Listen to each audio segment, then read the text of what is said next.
तमाम सवाल आपके जहन में घूम रहे हैं आई फ्लू कि ये होता क्यों है, इसके रीजंस क्या हैं। आई फ्लू एक प्रकार का कंजंक्टिवाइटिस होता है। अलग अलग जीवों या जंतुओं से ये इन्फेक्शन हो सकता है। हाँ डॉक्टर साहब, क्या प्रिकॉशंस हैं जो हमें पहले लेने चाहिए। Hello friends, welcome to our show health and style. मैं हूँ आपके साथ आपकी दोस्त ज्योति विनय कपूर। तो आज हम एक ऐसे सब्जेक्ट पे बात कर रहे हैं जिससे रिलेटेड तमाम परेशानियाँ या फिर कहें कि तमाम सवाल आपके जहन में घूम रहे हैं, आई फ्लू। साथ ही आई से रिलेटेड, आई साइट से रिलेटेड आपके जितने भी सवाल हैं आज उन सब के जवाब आपको मिलेंगे, क्योंकि मेरे साथ आज मौजूद हैं दिल्ली एनसीआर की famous eyes specialist doctor Mani. Doctor Mani, welcome to our show. और शो की शुरुआत करूंगी आई फ्लू से, क्योंकि हम देख रहे हैं हर दूसरा व्यक्ति, चाहे वो बच्चा हो, एडल्ट हो या फिर कोई भी, इन दिनों इस इन्फेक्शन से जूझ रहे हैं। तो डॉक्टर साहब, मेरा सबसे पहला सवाल इसी से ही रिलेटेड है कि ये होता क्यों है, इसके रीजंस क्या हैं, कैसे हम इसको क्योर कर सकते हैं और इसके प्रिकॉशंस हम कैसे ले सकते हैं। बहुत सारे सवाल, जवाब आपका। बिल्कुल।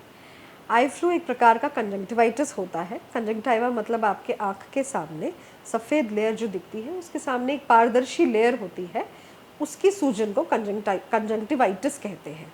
अलग अलग जीवों या जंतुओं से ये इन्फेक्शन हो सकता है। जब वायरस से होता है तो इसको आई फ्लू कहते हैं। आजकल आई फ्लू चल रहा है और इसका रीज़न एडिनोवायरस है। बरसाती मौसम जिसमें आपका तापमान कुछ बढ़ा हुआ रहता है, साथ में ह्यूमिडिटी रहती है, इस दौरान इन्फेक्शन, एलर्जी सभी बढ़े हुए रहते हैं। साथ ही में चेंज ऑफ सीजन्स जो रहते हैं उनमें भी इस प्रकार के इन्फेक्शन हो सकते हैं। आपके वायरस का विरुलेंस या स्प्रेड होने की क्षमता पर डिपेंड करता है कि कितने लोग एक बार में इन्फेक्टेड रहेंगे। फैल तो बहुत तेज़ी से रहा है। आधे घंटे के अंदर बच्चे जब सुबह स्कूल जाते हैं एकदम नॉर्मल जाते हैं और लौटते हैं, लौटने के पहले ही स्कूल से फ़ोन आ जाता है कि भाई आप बच्चे को ले जाओ क्योंकि आंखें लाल हो रही हैं, दर्द हो रहा है। लेकिन सबसे अच्छी बात इस बार की ये है कि इसके लॉन्ग टर्म कोई साइड इफ़ेक्ट्स नहीं है। हो रहा है तो ठीक भी उसी स्पीड में हो रहा है, इसलिए हमें घबराने की कोई बात नहीं है। हम प्रिकॉशंस लें जिससे कि हमें प्रॉब्लम हो ही ना। और नहीं होने के लिए हमें क्या करना है, हमें अपने हाथ साबुन या पानी से बीच बीच में धोते रहने हैं। यदि आप ये बेसिक प्रिकॉशन लेंगे, साथ ही में अपने चेहरे या आंखों पे हाथ लगाना अवॉइड करेंगे, तो आपका बचाव बहुत ही आसानी से इससे हो सकेगा। डॉक्टर साहब, क्या प्रिकॉशंस हैं जो हमें पहले लेने चाहिए, ये तो आपने हमें बताया, लेकिन सिम्टम्स किस तरह से आते हैं जो हम ये समझ लें और अपने आप को सेपरेट कर लें बाकी हेल्दी लोगों से। किस तरह के सिम्टम्स शुरुआती दिखाई देते हैं इसमें?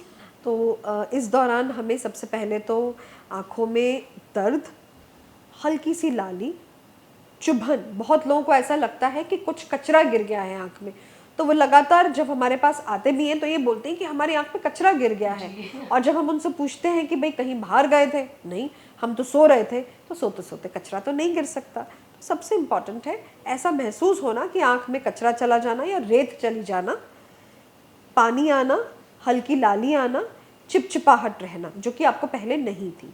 ये सभी फीचर्स आई फ्लू के हैं।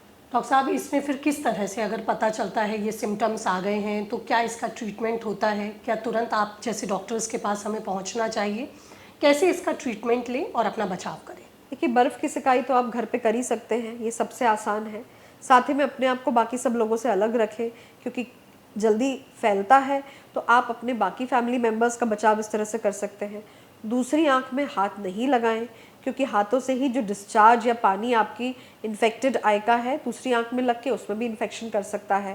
तो कोशिश करें कि आँखों को ना ही छुएं। आँखों को पोंछने के लिए रुमाल इस्तेमाल करने के बजाय डिस्पोजेबल टिश्यूज़ का इस्तेमाल करें और अपना तकिया, नैपकिन, टॉवल्स को सेपरेट रखें। बार बार साबुन और पानी से अपने हाथ धोएं और घर के बाकी मेंबर्स को भी बोलें कि वो भी साबुन और पानी से अपने हाथ धोते रहें, जिससे कि वो इन्फेक्शन से बच सके। क्योंकि ये स्प्रेड देखने से नहीं होता। सबसे इम्पॉर्टेंट पार्ट ये है कि देखने से नहीं होता, ये स्प्रेड होता है आपके टीयर्स या सिक्रीशंस को छू के और अपनी आँख लगाने से। डॉक्टर साहब, क्या इसमें कुछ खाने पीने का भी परहेज़ होता है या किसी और तरह का प्रिकॉशन कि हम आँखों पे चश्मे लगा के रखें, बाहर ज़्यादा ना जाएँ, खान-पान का कुछ परहेज़? जहाँ तक बाहर ज़्यादा नहीं जाने का सवाल है, हाँ, नहीं जाना चाहिए। उसके 2 रीज़न्स हैं। एक तो आपका स्प्रेड आप कम कर सकते हैं क्योंकि बाकी लोगों से आपका एक्सपोज़र कम रहेगा। दूसरा, हवा जब लगती है तो स्वेलिंग भी बढ़ती है। किसी भी भाग जिसकी सूजन रहे उसको रेस्ट देते हैं तो वो जल्दी ठीक होता है। तो डेफ़िनेटली बाहर तो नहीं जाना चाहिए।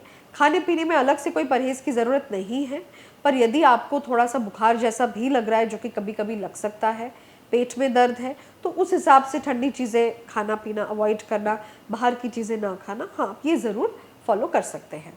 क्या डॉक्टर साहब इसमें सनलाइट, स्क्रीन शेयर करना, मतलब अगर हम ज़्यादा देर लैपटॉप पर या मोबाइल पर हैं, क्या इसका भी इम्पैक्ट या फिर इस डिज़ीज़ को वो बढ़ा सकता है? स्क्रीन की लाइट या तेज़ लाइट में जाने से कुछ-कुछ लोगों को थोड़ी परेशानी हो सकती है, क्योंकि कुछ-कुछ केसेस में कॉर्निया पे भी हल्की स्वेलिंग करता है। तो ऐसे केसेस में आप डार्क ग्लासेस बिल्कुल पहन सकते हैं, घर में भी उनको पहन के रख सकते हैं। चश्मा पहनने का दूसरा फ़ायदा ये होगा कि आप आँखों को छूने के चांसेस आपके कम हो जाएँगे। पर ऐसा नहीं है कि वो उससे देखने से आपको आप चश्मा पहन लिया तो दूसरा जो देखेगा उसको इन्फेक्शन नहीं होगा, नहीं, ये गलतफ़हमी है। Thank you so much health and style में हमारे साथ इस पूरी बातचीत के लिए।